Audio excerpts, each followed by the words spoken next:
بسم اللہ الرحمن الرحیم۔ السلام علیکم۔ انفو ٹی وی میں آپ کو خوش آمدید کہتے ہیں۔ آج 14 جنوری 2024 بروز اتوار، سعودی عرب کی شام تک کی اہم ترین خبروں کے ساتھ میں ہوں وسیم۔ اگر آپ بھی سعودی عرب کے غیر ملکی ہیں، انفو ٹی وی کو کریں سبسکرائب، بیل آئیکن کو کریں پریس۔ آج کے نیوز بلیٹن کو مکمل دیکھیں۔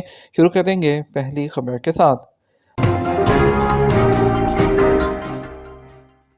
سعودی عرب چینی ٹورسٹ کی پہلی منزل بن سکتا ہے۔ سعودی عرب اس دہائی کے آخر تک 50 لاکھ چائنیز ٹورسٹ کو سعودی عرب کی ٹورزم کے لیے اٹریکٹ کرنے کا منصوبہ رکھتا ہے۔ ایک چائنیز اخبار نے ایک آرٹیکل لکھا جس کا نام تھا سعودی عرب لگژری ٹورسٹ سفر کے لیے پہلی منزل بن سکتا ہے۔ اخبار 24 کے مطابق چائنیز اخبارات میں سعودی ٹورزم کے حوالے سے اہم مقامات کی تصاویر اور ان کے بارے میں معلومات شائع کی جا رہی ہیں۔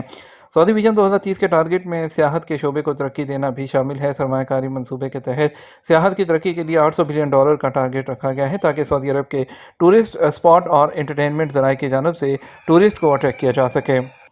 چائنیز اخبار میں شائع ہونے والے مضمون میں لکھا گیا سعودی عرب کی جانب سے سیاحتی انڈسٹری کے فروغ کے لیے منصوبے تیار کیے گئے ہیں تاکہ چائنیز ٹورسٹ کو اس جانب متوجہ کیا جا سکے۔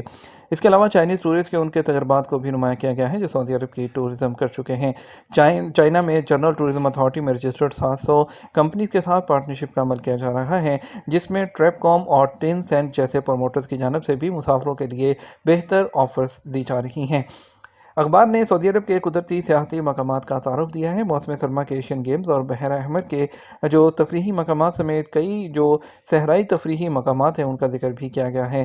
مضمون میں کہا گیا چائنیز ماہرین سفر اور سیاحت نے بھی سیاحت کے فروغ کے لیے کی جانے والی سعودی اقدامات کو سراہا ہے۔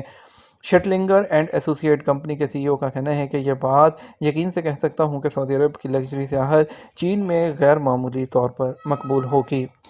سعودی عرب اور فرانس کے کون سے شہر کا نام مشترک ہے؟ سعودی عرب میں فرانس کے سفیر لوڈوفک بوبی نے راز کمیشنری کے دورے کے بعد کہا کہ قدیم تاریخی قلعہ جدیہ سے بے حد متاثر ہوا ہوں۔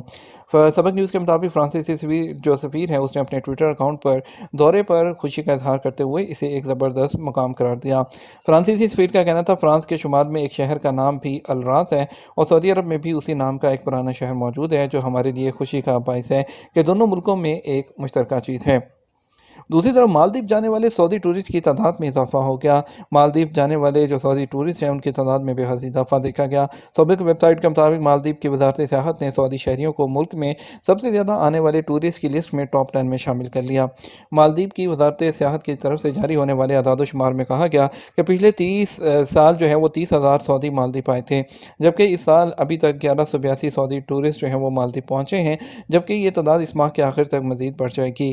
مالدیپ حکام کا کہنا ہے کہ سعودی ٹورسٹ کے علاوہ ٹاپ 10 لسٹ میں روس، Italy, India, England, Germany, China اور قازقستان کے شہری شامل ہیں۔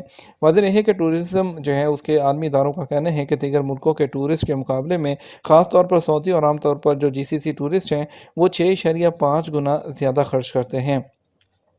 قیمتی پتھر کی تسبیح جس کی قیمت 3 لاکھ ریال تک ہوتی ہے۔ سعودی عرب میں تسبیح کی صنعت کافی پرانی ہے جو بیشتر لوگوں کے لیے بہترین کمائی کا ذریعہ ہے۔ کچھ تسبیح کی قیمت 3 لاکھ ریال تک بھی ہوتی ہے۔ اخبار 24 کے مطابق سعودی عرب کے مختلف ریجن میں تسبیح سازی کی صنعت سب سے بے شمار اس سے لوگ اٹیچ ہیں۔ تسبیح کا تعلق مذہب سے بھی ہے جو عام طور پر اذکار کے لیے استعمال کی جاتی ہے۔ مختلف قسم کی تسبیح مختلف نوعیت کے پتھروں کو تراش کر تیار کی جاتی ہیں۔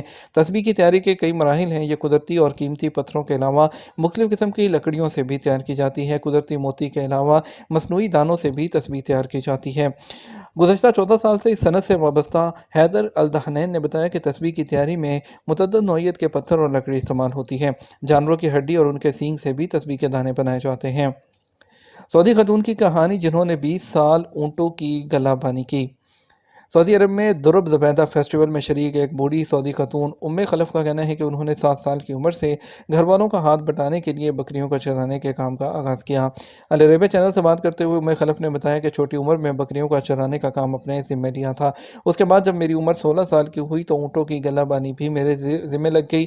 20 سال تک اونٹوں کو چرایا، ان کی خدمت کرتی رہی۔ اسی وجہ سے مجھے علاقے میں زیرو چرواہی کا لقب دیا گیا۔ اس وقت خلف سوت سے دھاگا بنا کر اس سے مختلف چیزیں تیار کرتی تھی اور وہ اس کام میں غیر معمولی تربیت وہ رکھتی ہیں۔ اور درب زبیدہ کے عنوان سے امام ترکی بن عبداللہ رائل ریزرو ڈیولپمنٹ اتھارٹی کی جانب سے فیسٹیول میں خلف کا سٹال بھی لگایا گیا ہے۔ جدہ میں 1,22,000 نشاور گولیاں ضبط، غیر ملکی گرفتار۔ جدہ میں ادارے انسداد منشیات نے ایک شخص کو گرفتار کیا ہے جس کے قبضے سے 1,22,000 نشاور گولیاں پکڑی گئی ہیں۔ سبق ویب سائٹ کے مطابق ادارہ انسداد منشیات کا کہنا ہے کہ گرفتار ہونے والا جو شخص ہے وہ یمنی تارکین وطن ہے۔ گاڑیوں اور موٹر سائیکلوں کی اسپیشل نمبر پلیٹس کی نیلامی آج سے۔ سعودی محکمہ ٹریفک نے کہا آج اتوار کو گاڑیوں اور موٹر سائیکلوں کی نمبر پلیٹس کی نیلامی ہو رہی ہے۔ سبق ویب سائٹ کے مطابق محکمہ نے کہا نیلامی ابشر پورٹل کے ذریعے آن لائن ہو رہی ہے۔ محکمہ ٹریفک نے کہا نمایاں نمبر پلیٹس کی نیلامی وہ کل پیر تک جاری رہے گی۔ نیلامی میں سعودی شہریوں سمیت غیر ملکی بھی حصہ لے سکتے ہیں اور اپنی پسند کی نمبر پلیٹ خرید سکتے ہیں۔ محکمہ نے کہا گاڑیوں اور موٹر سائیکلوں کی نمبر پلیٹ کی نیلامی میں شرکت کرنے کے لیے ابشر اکاؤنٹ کا ہونا ضروری ہے۔ جدہ سمیت کئی شہروں میں مطلع برآلود، ہلکی بارش کی توقع۔